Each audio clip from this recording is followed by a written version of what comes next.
Oh, 3. Aba.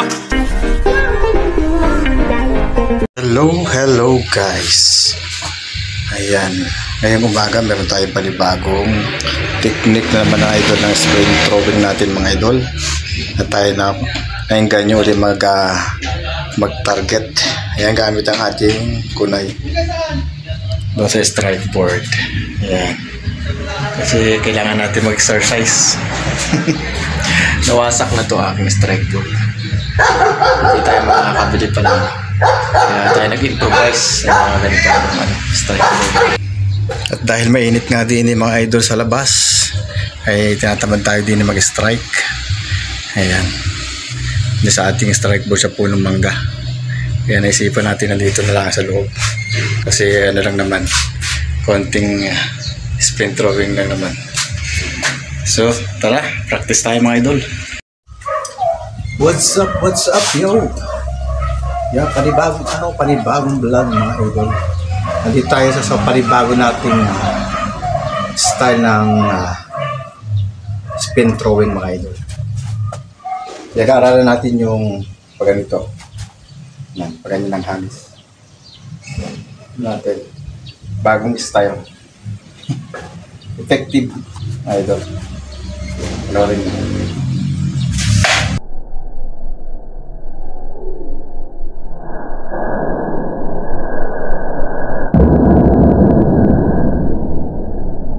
Yun o.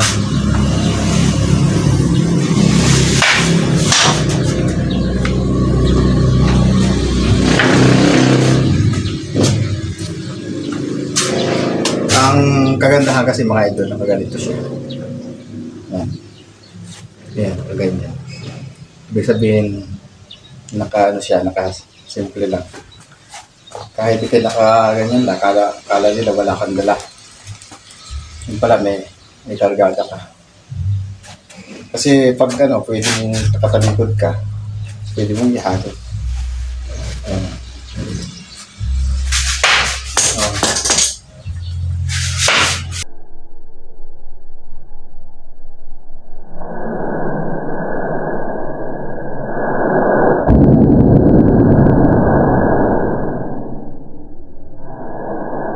Yan o. Maganda siya mga idol.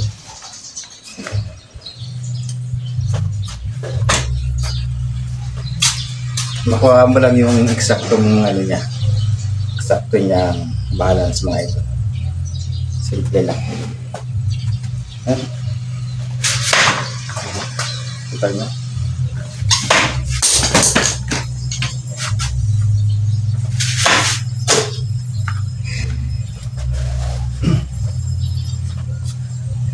Mastery natin mga idol.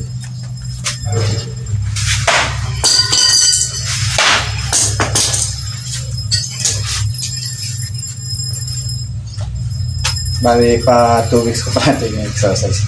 Kasi yung mga target natin na nakuha natin. Pag ganito, yung talim na sa unahan. Mastery natin.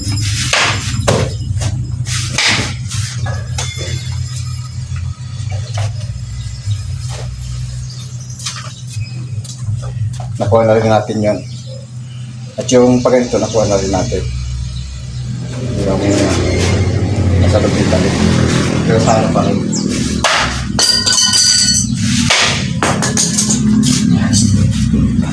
Kaya ang exercise natin yung pagganito na natin. Nakatago naman.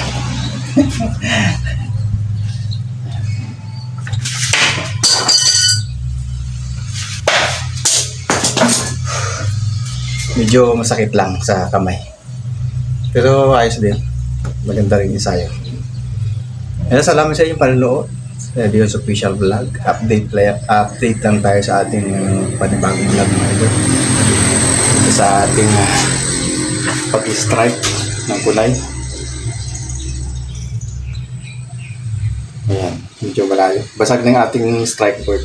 Kaya papalitan natin ang bago. Salamat sa inyo. Bye-bye na mga idol. See you next vlog.